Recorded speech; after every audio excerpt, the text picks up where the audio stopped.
Hey guys, Ultimate here, and let's talk about doing brakes. He said my front brakes are not doing too well right now. When I drive at high speeds, I don't really get too much shake, but when I get on the brake pads, my steering wheel shakes pretty hard. Okay, typically 9 times out of 10, it is because your brake rotors are starting to fail. Over time, they get weaker. They start to rust, they start to groove, and they start to lose some depth over time. That's what happens with brakes. That's how they go bad. I'm pretty sure you guys know this already, but your rotor is a disc that spins with the wheel. Your brake pad stays stationary, and when you apply pressure with your feet, the caliper squishes these pads onto the rotor, which turns into heat, and that heat is absorbed into the rotor, and that slows the car down. Okay, so make this quick. Just explain what brake pads do, what you want to look for in a quality brake pad. I'm not here to tell you what kind of brake pads you should get. So in a nutshell, you have brake pad material. You usually have organic, semi-metallic, or ceramic. Organic brake pads are really uncommon. I don't see them anymore, but organic brake pads are the cheapest.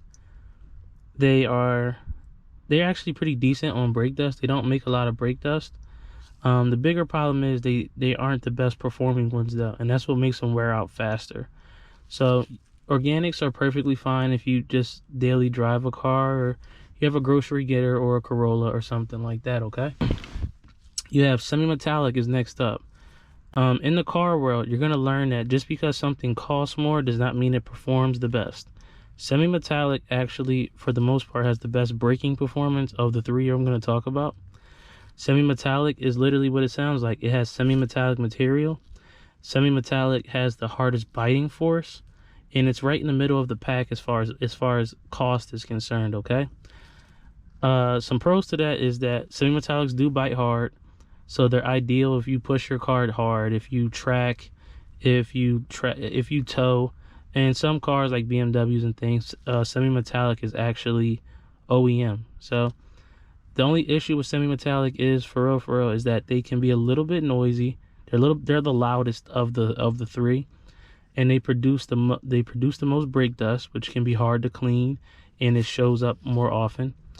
And lastly, they actually do some damage to the rotor. Over time, the semi-metallic, because they like heat so much, it puts a lot of heat into the rotor itself, which can wear it out, which can reduce its lifespan, and it can also just wear down your brake parts a little bit faster. Okay.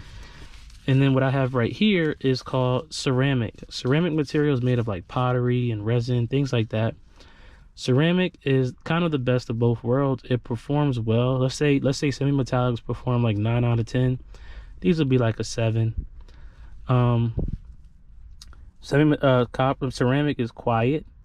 That's another great thing. They produce the least amount of noise. They produce the least amount of dust, and the dust is easy to wash itself. But they are the most expensive. Okay, and like I said, the one thing is that they don't perform as well as ceramic.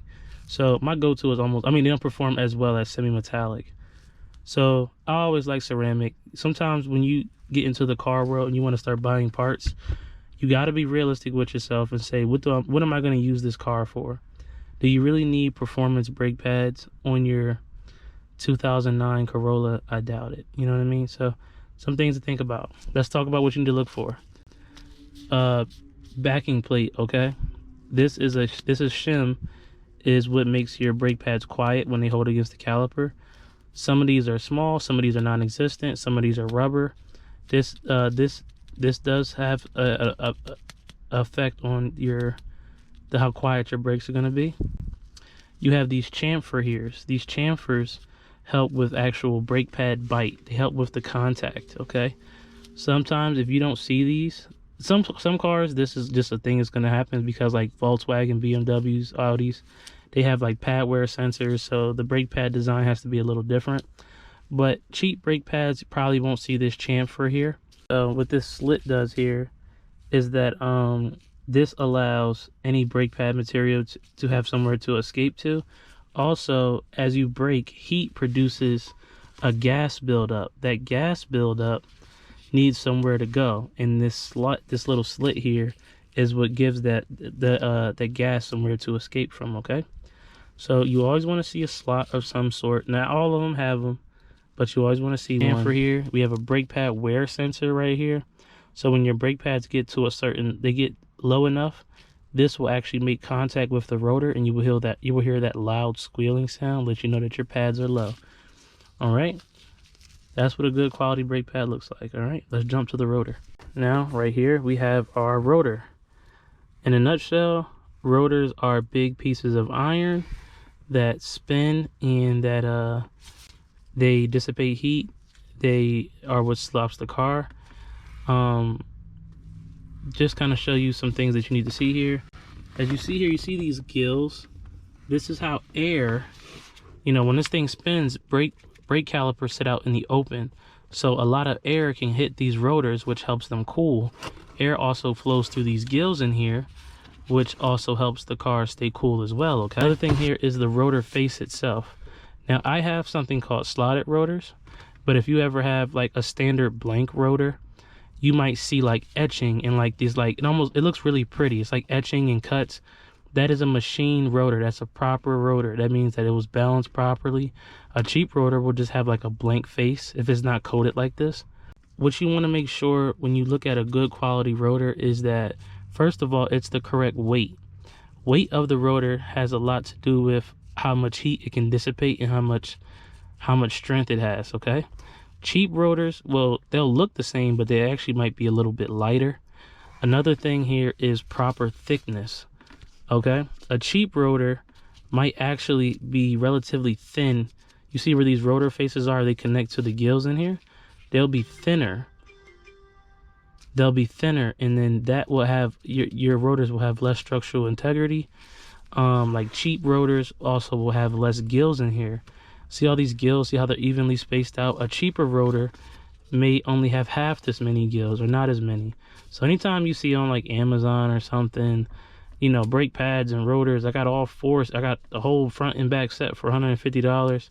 Usually if the price is too good to believe it, it usually is. Okay, there are ways that manufacturers can cheap things out and that you can't really see it or tell if you're not noticing.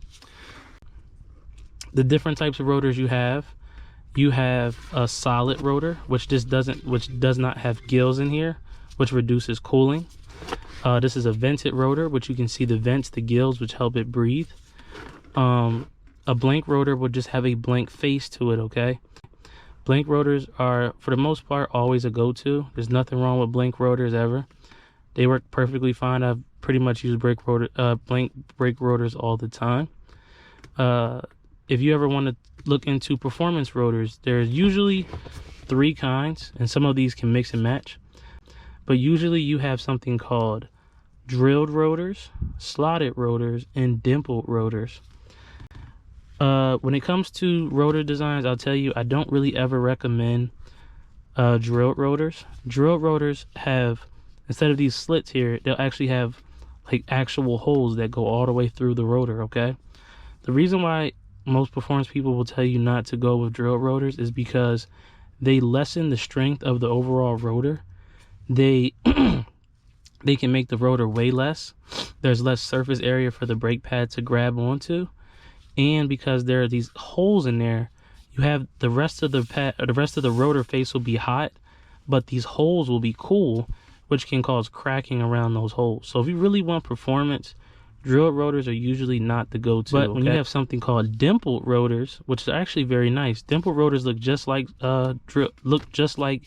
drilled rotors, but instead of them actually being drilled, they're dimpled. Okay, I'll explain what these things do when I get to slotted rotors. But when you see here, I got slotted rotors. Now, if you ever see Hellcats, Corvettes, like really performance-oriented cars, you will mostly see slotted rotors. What slotted rotors do is that they don't go all the way through, they're just cuts. And as you see here, the rotor itself, these cuts actually go all the way off the face of the rotor itself. So remember what I said, when you brake, especially when you brake hard, gas builds up. Gas that builds up between the brake pad and the rotor will cause you to have less will cause you to have less brake bite. You might have something called brake fade, which will feel like your brakes aren't really working anymore no matter how hard you push. That's not good. So when you have these slots here, what they do is they keep the pad surface clean. They always keep those gases away.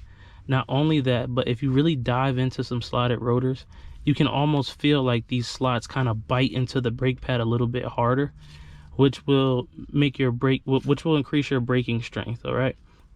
So one thing I will say, if you're a person that really cares about longevity, you really want to get your money's worth, blank rotors are always the best go-to. They pretty much wear the slowest. They have the most braking surface, and just in general can last the longest. Okay. I do have fast intentions with this car. I want to make it faster. I may one day want to take it to a track or drift. I have fast intentions with this car, so I am going to be upgrading to slotted rotors. And at the same time, I'm not using any kind of track pads or anything. This car is still my daily driver, but I'm going to be using a nice high-end brake pad. So let's go outside, let's get on the car, and let's start doing these brakes.